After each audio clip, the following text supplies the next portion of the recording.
बोल रहे गहरा है, तुझे ज्ञान की प्राप्ति नहीं हो सकती, अपने कान ठीक कर ले तो फिर तुझको ये ज्ञान मैं दूंगा। तो शेख रसूल को समझ में नहीं आया कि ये क्या बोल रहे हैं। तो उन्होंने कहा मैं तो सुन सकता हूँ अच्छे से, आप क्यों नहीं मुझे गुरु ज्ञान दे रहे। तो उन्होंने कहा ये अंदर की बात है, तू समझ। तो काफ़ी दिन तक वो सोचते रहे इस बारे में कि क्या बोले मेरे गुरु। बट इस टाइम पर उनकी भक्ति प्रगाढ़ होती रही, गुरु के प्रति उनका समर्पण और श्रद्धा भी प्रगाढ़ होता रहा।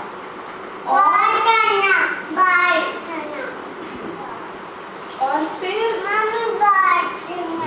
अच्छा यहाँ पे रख देते हैं, ठीक है।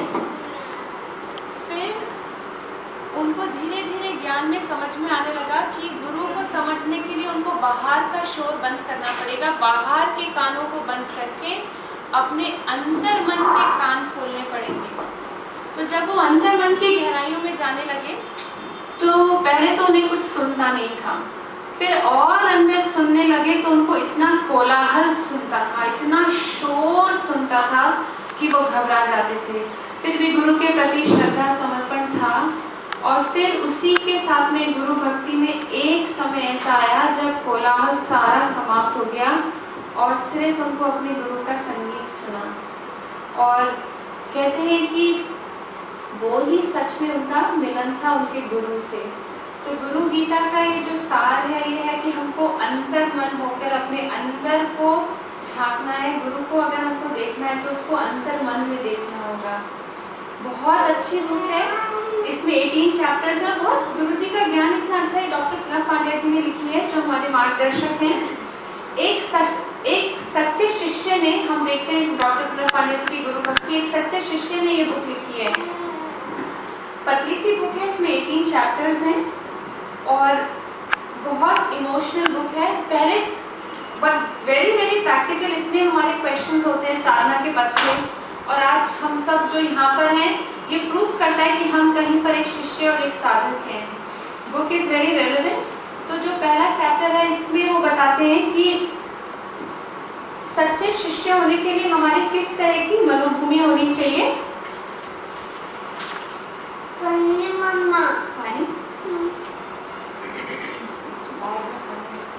तो पहले चैप्टर में गुरु जी बताते हैं कि शिष्य होने के लिए क्या प्री रिक्विजिट्स हैं, एकदम नॉर्मल शिष्य होने के लिए। अभी तो हमने अंदर की बात भी नहीं की है। उसके लिए सबसे पहले वो बोलते हैं कि उनको भावुकता नहीं चाहिए कि सिर्फ हम रोते जा रहे हैं। अधिक दृढ़ता चाहिए, हमारे संकल्पों में दृढ़ता हमको चाहिए। तो पहली क्वालिटी शिष्य की वो बताई गई। सेकेंड क्वालिटी शिष्य की जो बताई गई कि वो कभी भी गुरु की निंदा नहीं सुनेगा। जहाँ भी निंदा हो रही है वहाँ से उठेगा, उसका मन गुरु की निंदा में नहीं रमेगा।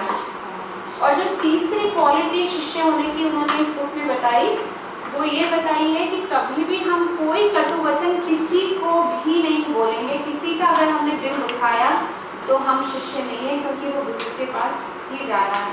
तो ये फर्स्ट चैप्टर में हमको ये 3 क्वालिटीज ऑफ अ शिष्य बताया। फिर बताया गया है इस बुक में कि किस तरीके से शिष्य संजीवनी को पढ़ा जाए। कि पहले तो बुक की तरह पढ़ें, सेकेंड टाइम जब इसको पढ़ते हैं तो इसमें आत्मचिंतन के साथ पढ़ें। और उसके बाद जैसे गीता का पाठ करते हैं, इस बुक को रेगुलरली पढ़ना है, क्योंकि वरना साधना पथ पे हम गिरते जाते हैं।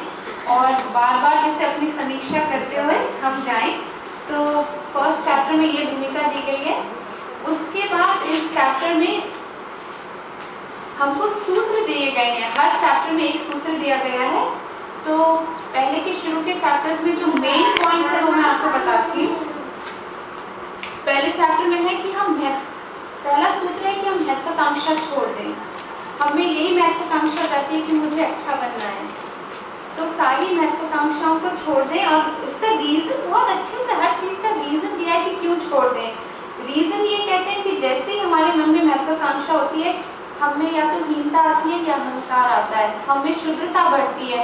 और फिर इन सब चीज़ों से क्या होता है, हमारे मन में कोलाहल आता है। तो फर्स्ट चैप्टर में हमको ये बताया गया है। फिर सेकंड चैप्टर में हमको ये बताया गया है, सेकंड सूत्र है कि हम गुरु के ज्ञान में अपने को परखें, अपना निरीक्षण हम करते रहें। और गुरुजी ने इसमें यहाँ पे यही बताया कि अपना निरीक्षण जब हम करते हैं, किस तरीके से हम निरीक्षण करें।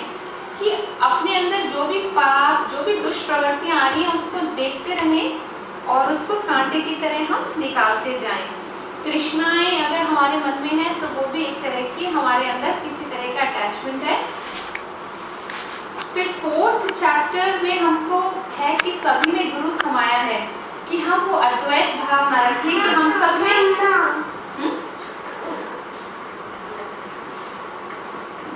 कल वीरेश्वर बाबू जी कह रहे थे कि बच्चे होते हैं, अच्छा है, इससे अच्छा फिटनेस और स्टेमिना बनाने की कोई चीज नहीं है इवन साधना के पथ पर।